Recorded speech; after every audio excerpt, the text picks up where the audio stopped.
Bonjour, déjà la moitié de l'année 2025 découlée et je vous reviens avec un peu un survol des 6 premiers mois qui se sont écoulés et qu'est-ce qu'on anticipe pour les 6 prochains mois.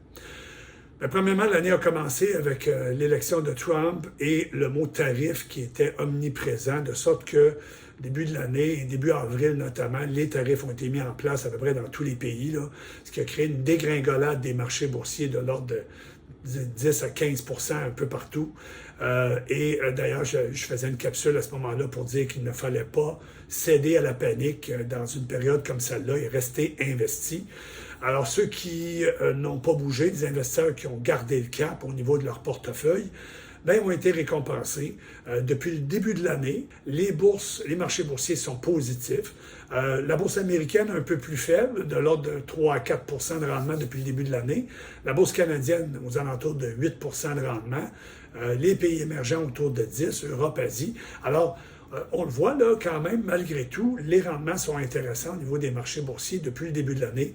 90 % de la baisse, sinon plus, a été récupérée. Le dollar canadien a gagné presque 5 % face au dollar américain. C'est favorable pour nous également au niveau des importations.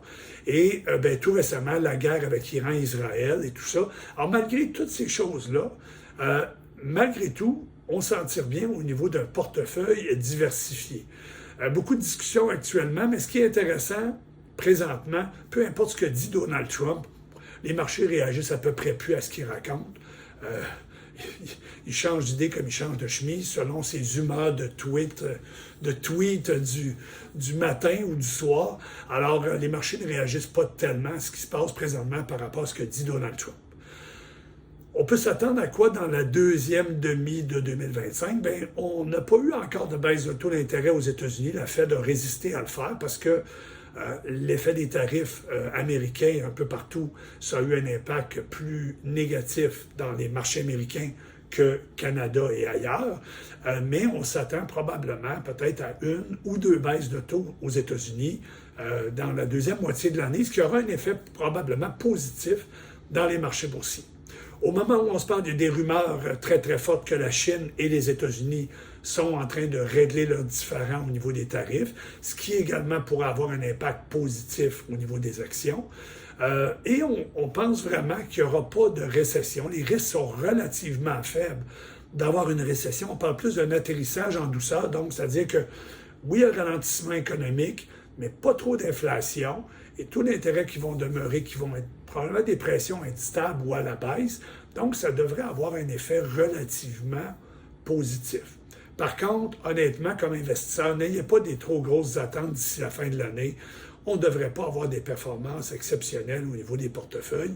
L'important, c'est quoi? C'est d'avoir une bonne allocation d'actifs, d'être bien diversifié au niveau géographique dans vos portefeuilles.